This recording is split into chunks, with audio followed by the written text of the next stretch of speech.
हम मीनू झा प्रणाम करे छी सब मिथिलावासी के। आइ हम एकटा लोकगीत बजा रहल छी। गीत के रचनाकार एम झा जी छथिन। कोशिश करे छी जे अहाँ सबके नीक लागे। धन्यवाद। जय मिथिला, जय मैथिली।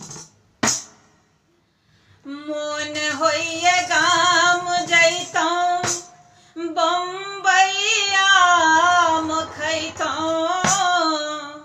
मोन होइए गाम जैतौं बम्बई आम खैतौं। रस्ता रोकलक कोरोना, सुन मैया गे करही न कोनो जादू टोना। सुन मैया गे करही न कोनो जादू टोना। मोन होइए गाम जैतौं बम्बई आम खैतौं। मोन होइए गाम जैतौं बम्बई आम खैतौं। रस्ता रोकलक कोरोना, सुन मैया गे करही न कोनो जादू टोना। सुन मैया गे करही न कोनो जादू टोना।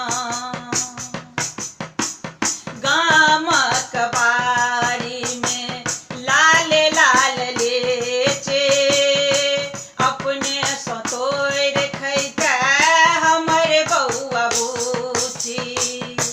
गामक बारी में लाल लाल लेचे, अपने सँ तोड़ि खैते हमर बौआ बूची।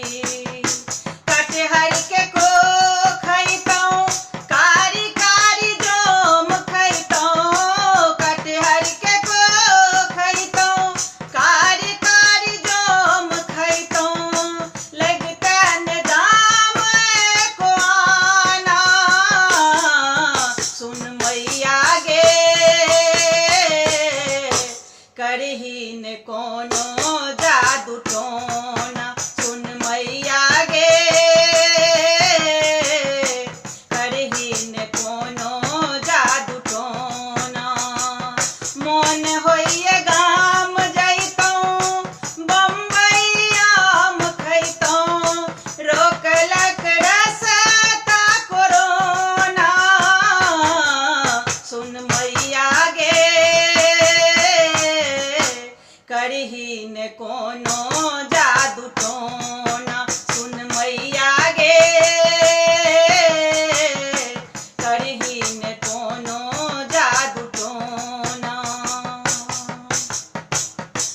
दुपर खैतौं बाबा के ऐंठ में, पोसल ई जिनगे गामे के मैठ में। दुपर खैतौं बाबा के ऐंठ में, पोसल ई जिनगे गामे के मैठ में।